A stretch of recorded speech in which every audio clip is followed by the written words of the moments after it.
Hi everyone. In today's Spark, I want to talk about how employee mindset can screw with your entrepreneurial formula. Now I know what you're probably thinking. You're right, the employees are screwing with my entrepreneurial formula. They're screwing with my business. I can't make the money because it's the employee's fault, or I don't have any employees. That is so not what I'm referring to here today. What I'm talking about is at some point before you started your entrepreneurial journey, you probably had a job. You have probably worked for other people. And when we work for other people, we have certain mindsets that are employee mindsets that when we switch over to become entrepreneurs, if we're still holding that mindset, it will screw us over when we're stepping into this new role to create our health, our joy, our time freedom. So let me give you some examples of employee mentality. I have to work 40 hours a week or more.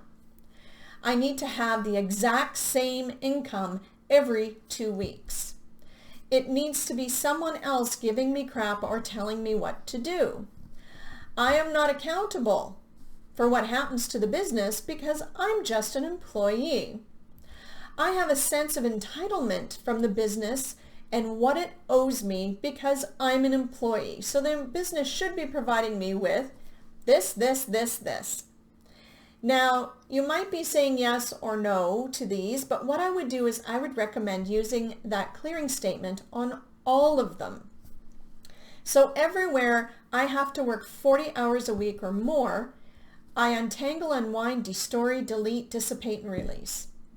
Everywhere I have decided that the business owes me this, I untangle, unwind, destory, delete, untangle, unwind it. Everywhere I've decided that I need someone else telling me what to do, and let me clarify what can occur here that I've seen time and time again with the women entrepreneurs that I coach.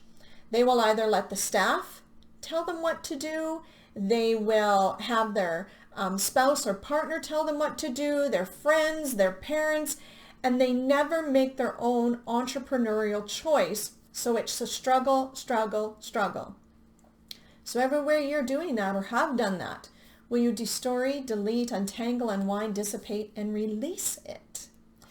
When I talk to a lot of employees, and it's interesting because of everything that's going on in the world right now, in where I live, the economy is struggling a bit. We have been struggling for a few years. A lot of companies before the pandemic were closing their businesses down.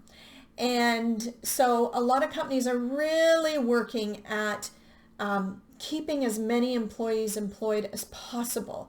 So they are doing all kinds of personal cuts and what have you, and pulling back the reins on some of the extras and perks they were giving the staff so that nobody loses their job.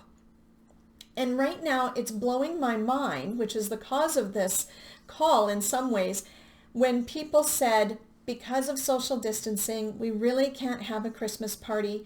And on top of that, because the company is struggling and we don't want to let any of you guys go, we're not going to have a Christmas party. We're going to save those funds and keep you guys in employment. Now, this has been 5 of my clients that have brought this forward. And all 5, their staff said, well, if you're not having a Christmas party, the money you are spending, are you going to divide it up and give it to us? I was shocked because entrepreneurial mindset for me is saying that's a brilliant choice to ensure that come January, they have a job so they can pay off all the Christmas presents they bought. Not, hey, we can't afford a Christmas party because we want to keep you employed, but here's the money for the Christmas party. But that is employee mentality, is the entitlement, the thing that the company still owes me, right? So everywhere you're still doing that, where the company still owes you, right? Or you're looking through the lens of, I don't care what's happening with the business, it still owes me, which I have seen a lot of as well, especially when people are working jobs they don't like and they're not in it for the team. They're just kind of wallowing and they're not happy and they don't want to move and they feel so stuck. So then the entitlement factor comes up very strong. Everywhere you've been there, done that, or choosing that right now, Will you de-story, delete, untangle, unwind, dissipate, and release? Caveat, there are some crappy bosses out there. Caveat, there's some really great employees out there. So what we want to do is just clear the mindsets around that so that you can choose greater. If you're an entrepreneur and you're sitting in that employee mindset, you will never have the entrepreneurial mindset of, what would it take to ensure I never have to let anyone go during the pandemic? What would it take that we can still keep making money? What would it take to increase our profits so that during the pandemic, I can shock people with pay raises? What would it take to keep everyone safe and secure? What would it take to create trust in everything for my team, for my customers, and for myself? If you don't have the entrepreneurial mindset, you will go into fear, terror, anxiety, and depression. I would love, love, love, love for you to comment below and tell me what employee mentality you were still hanging on to, that with this video, you're kind of like, hey, I'm thinking this way, I'm going to clear it. Would love to hear back from you. And I hope that you are all expanding, growing, and creating more and more every day through your entrepreneurial formula. Cheers.